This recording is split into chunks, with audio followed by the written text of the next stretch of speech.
Olá, bom dia, boa terça-feira. Vou começar pedindo desculpa porque o meu último vídeo cortou uma parte e é porque eu tive alguns problemas técnicos. E vamos lá. Comecei pensando muito sobre até a pergunta, né, sobre demanda e essas questões envolvidas em o quanto você gasta de dinheiro, energia, tempo pela demanda que é do outro, né? E eu acabei trazendo um pouco da minha dinâmica familiar, e daquilo que eu fui escutando da minha própria vida, e como isso também aparece, né, enquanto demanda que é do outro, que é a família, que é esse primeiro outro que nos é apresentado na vida. E eu fiquei pensando muito sobre também o que é ensinado, que vem da minha relação com a minha família, que não tinha um objetivo tão direto de ensinamento. E aí fiquei pensando até a forma de maternar da minha mãe, mas não só de maternar, mas como eu a enxergo enquanto mulher, e o quanto perpassa por isso, assim. A minha mãe não foi uma mãe de muitos. Não é nem ensinamentos diretos tiveram, mas cobranças diretas. Ou cobranças diretas também tiveram, mas de de objetivos diretos sobre as nossas vidas? Talvez isso, né? Porque eu converso com muita gente, eu tenho amigos que falam sobre essa questão do que os pais querem pra eles no futuro, que tipo de casamento querem, que tipo de profissão, a quantidade de dinheiro e tudo que tá relacionado a ser brilhante, a não fracassar, a ter sucesso. E a minha mãe me ensinou, sem querer me ensinar, é um pouco dessa dinâmica que eu quero trazer hoje, né? O que que a gente aprende sem que a pessoa queira ensinar aquilo pra gente. Isso que eu tô dizendo sobre ensinamento indireto. Porque talvez isso valha mais do que o que de fato a pessoa queria que você aprendesse na vida. A minha mãe me ensinou coisas sem querer me ensinar que me fazem refletir muito sobre essa pergunta e a forma como eu lido com a vida e qual é essa demanda do outro que eu rejeito e qual eu pego. E eu fiquei lembrando, assim, de duas situações. E eu não lembro da minha mãe sentar e me falar sobre isso. Eu lembro da minha mãe viver aquilo, de eu ouvir aquilo e o quanto isso me marcou. E eram duas situações. Uma é, minha mãe me teve no último, após a formatura dela. Então, a minha mãe se foi grávida de praticamente uns 8 meses de mim. Então, a foto da formatura da minha mãe, tá minha mãe com o maior barrigão, assim. Isso faz parte da trajetória, também tem link que a gente estava falando semana passada, dessa demanda pela maternidade. E, e nesse processo, a minha mãe sempre. A minha mãe trabalhou desde muito nova, a minha mãe deu aula desde sempre. E a minha mãe foi pedagoga, é, e trabalhou com crianças com necessidades especiais. E trabalho sempre foi uma coisa importante, assim. Então, eu e meu irmão sempre estivemos envolvidos com o trabalho da minha mãe. Principalmente quando a minha mãe trabalhava com pessoas especiais, com pessoas com deficiência, né? Isso é a nomenclatura agora. Tô tentando lembrar da época. Mas hoje a gente chama de pessoas com deficiência. A criação do meu irmão também estava vinculada aos projetos de vida da minha mãe. Então, essas apostas de trabalho, de vida dela, ela colocava eu e meu irmão pra aquilo, sabe? Então, a gente vivia em festa de final de ano, com os alunos dela, com os colegas de trabalho, enfim. Mas nem era esse o grande ensinamento, né? Mas eu lembro da minha mãe dizer, não lembro o contexto, mas a minha mãe tinha uma escolha entre eu vou gastar dinheiro para que a casa, a comida, meus filhos estejam cuidados, mesmo que isso equivalha quase que financeiramente, para que eu não tenha esse. Porque não tem como fugir de um serviço duplo enquanto ser mãe e ter uma casa, né? Então, mas para que eu possa me aliviar desse serviço. Eu continuo tendo uma casa, eu continuo sendo mãe, eu continuo tendo responsabilidade sobre isso, mas eu pagarei o preço para que isso seja um pouco mais leve para mim. Por que eu tô trazendo isso? Depois de falar de desejo, depois de falar isso pós-30, depois de falar sobre a gente olhar para o gasto de dinheiro, de energia e de tempo que a gente tem. Porque muitas vezes, quando a gente fala de feminino, de mulheres, e as minhas amigas que são, assim, 5 anos mais velhas que eu, que têm uma outra vivência, ou que viveram com mães donas de casa, tem um olhar diferente, assim, de que eu preciso dar conta de tudo. Então, a minha casa tá sempre impecável, eu dou conta, não tenho, às vezes, alguém para me ajudar, e ainda trabalho fora. Então, uma mulher que acha que precisa dar conta de todas essas possibilidades que é ser mulher. E aí eu trago um pouco desse ensinamento silencioso. E aí eu trago um pouco desse ensinamento silencioso, assim. A minha mãe nunca sentou pra mim e me disse o que eu precisava pra ser mulher nesse sentido. Ela nunca me disse assim, filha, você precisa gastar seu dinheiro nisso, você precisa gastar seu tempo nisso. Nem inclusive de o quanto que eu devia ganhar como profissão. A questão, o que a minha mãe investiu foi que a gente tivesse um ensino técnico no meio disso tudo. Para que a gente pudesse, de alguma forma, conseguir ganhar dinheiro se a gente quisesse levar o estudo para frente ou não. Mas isso não era uma exigência, sabe? Mesmo a minha mãe sendo uma mulher pós-graduada, ela nunca exigiu isso de mim. Mas teve esses ensinamentos que estavam ali, em torno. E um deles foi esse, assim, a energia que ela disponibilizava para ser mãe, para ter uma casa, para ser esposa também, para ser religiosa, porque minha mãe tinha essa ligação com a religião por grande parte do tempo. Era uma energia que era possível. E ela precisava investir financeiramente para energia tal. E a minha mãe fazia isso. E ela nunca sentou para conversar comigo sobre isso, mas isso ficou. E quantas vezes eu faço essa escolha, assim, de o que é importante, o que eu pago para não fazer.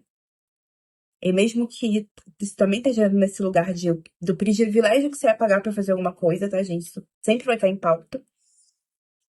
Mas. E teve uma segunda, que foi a minha mãe tinha objetivos, tinha uma demanda também de fazer concursos para fora do lugar onde a gente morava. Então, a minha mãe tem 2 concursos. Hoje, minha mãe é aposentada. Minha mãe tinha 2 concursos em Rio Claro. E, para quem conhece, assim, tem cidade vizinha que você recebe muito melhor, é muito mais valorizado, enfim. E minha mãe fazia esses concursos para tentar ir para essa tal cidade vizinha, que ficava mais ou menos 1 hora e pouca de Rio Claro. Teve um momento da vida que a minha mãe falou assim: não, não faz sentido que eu demande, gaste energia, não só para estudar para esse concurso, como também para. E se eu passar, né? O que significa? Que demanda é essa que eu inventei para mim mesma também? Acho que a gente sai também da demanda do outro e também olha qual é a demanda que a gente inventa para nós mesmos, que também nos coloca numa posição de gasto exorbitante de energia, de tempo e dinheiro para lidar com esse lugar ideal que nós mesmos inventamos pra gente, que a gente precisa alcançar. E aí a minha mãe falou assim: não faz sentido.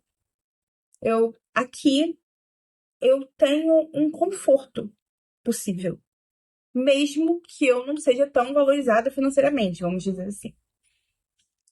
Carol, sua mãe sentou e falou isso pra você? Não. Não lembro em qual conversa eu ouvi, não lembro nada disso. Eu lembro que, mais uma vez, esse é um ensinamento silencioso, assim, dos lugares que perpassaram o desejo da minha mãe, a relação dela com os ideais dela, com o que era demandado dela, com o que ela fantasiava o que ela queria para a vida dela. E, e de poder se perguntar sobre o próprio desejo, poder colocar pontos de interrogação para coisas que a gente acha que é necessário que a gente faça. E aí, nisso também, eu acabei pensando em trazer essa que a gente aprende silenciosamente com o outro, porque também é convocar em nós o que dessas relações são importantes para a construção das nossas vidas. Porque eu trouxe um pouco da semana passada desse cuidado, desse olhar, o que é que o outro demanda, o que é que é do outro que a gente toma, mas que pode muito rapidamente virar se eu preciso me proteger do outro. O outro pode me fazer mal. Pode virar isso. Eu posso, e em alguns momentos viram, tá? Eu até também já me afastei de pessoas, também me isolei em alguns momentos. Mas o quanto também precisa ser pensado, o que vem do outro, que é importante nessa construção de vida, assim, não existe eu sem o outro. Não, não tem essa possibilidade, né? Então, o que é dessa relação com esses outros que demandam coisas nossas, que é possível formar a gente? E aí, por isso que essa conversa não está separada entre demanda e desejo. Porque é a partir da demanda do outro, o que o outro demandou de mim, que eu posso olhar e falar assim, tá bom, o que é meu aqui? Que não seja só uma repetição ou uma entrega. Isso aqui, toma. Era isso que você queria de mim? Eu estou te servindo, né?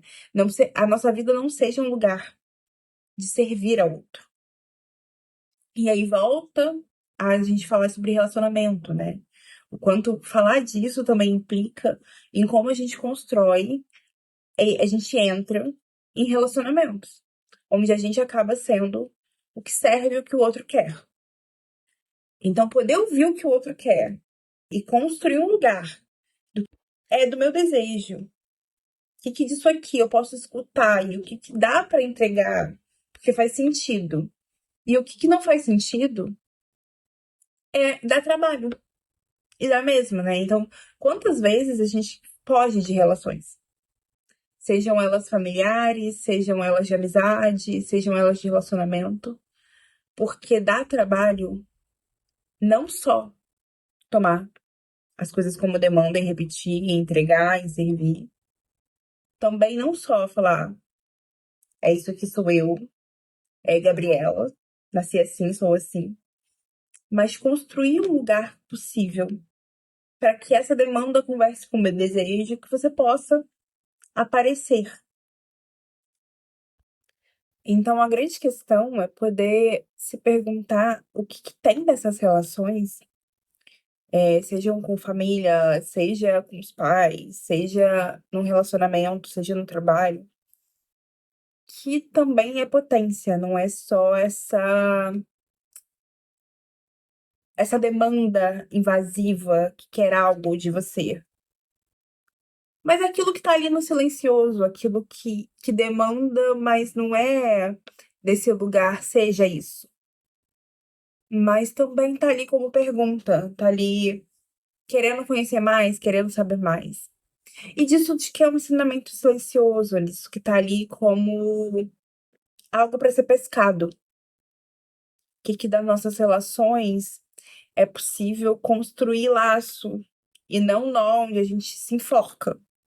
Acho que talvez essa seja a grande potência das relações, que a gente faz laço com isso e não nó. Então, ao mesmo tempo onde é possível eu, Carolina, olhar pro mar de relacionamentos familiares, olhar para minha família, olhar para as mulheres da minha família e encontrar ali demandas, encontrar ali o que eu preciso ser, encontrar ali nós, ao mesmo tempo que isso é necessário e que foi um pouco do que eu falei, o que você precisa entregar para o mundo mundo tá cheio disso também, desses padrões que se repetem. O que também desse mesmo mar é possível tirar e fazer laço, e fazer o que é possível, porque dentro dessas mesmas pessoas que exigem padrões, que repetem padrões, também tem esse furar um pouco esse ideal todo, sabe? E muitas das vezes, eu acho que praticamente todas as vezes, isso tá no silêncio, não daquilo que é ordenado. O quanto que o que é dito é: "Faça isso, entregue aquilo". É sobre cobrança, muito num campo da moral, né. Então se a gente fica só com o ensinamento do que é dito, muitas vezes vai percorrer por esse lugar, inclusive porque grande parte, dos nossos familiares e das pessoas e do enro do engodo da vida, tá ligado a uma moral inclusive religiosa, do que se precisa ser na vida. Mas o que que é que a gente pode ouvir ali no silêncio, ali no e aí é um pouco do que eu falei de poder parar um pouco e de entender o tempo, o silêncio, a espera, que é poder olhar para esse mar e esperar para pescar, sabe, e entender assim, tipo, tem um bando de nó aqui, e eu vou sentar e vou olhar um pouquinho mais a fundo o que que é que tem aqui que é aproveitável, o que é que me fortalece para construir quem eu sou, e não me apaga de quem eu sou. E é nisso que eu encerro esse episódio dizendo que nesse grande mar, principalmente de mulheres, que eu sou e que eu não quero ser, nesse lugar poético de dizer e de contradizer, de amor e ódio, de é isso que eu repudio e é isso que eu sou, é um pouco olhar para cada uma delas e entender aquilo que constrói potência em mim.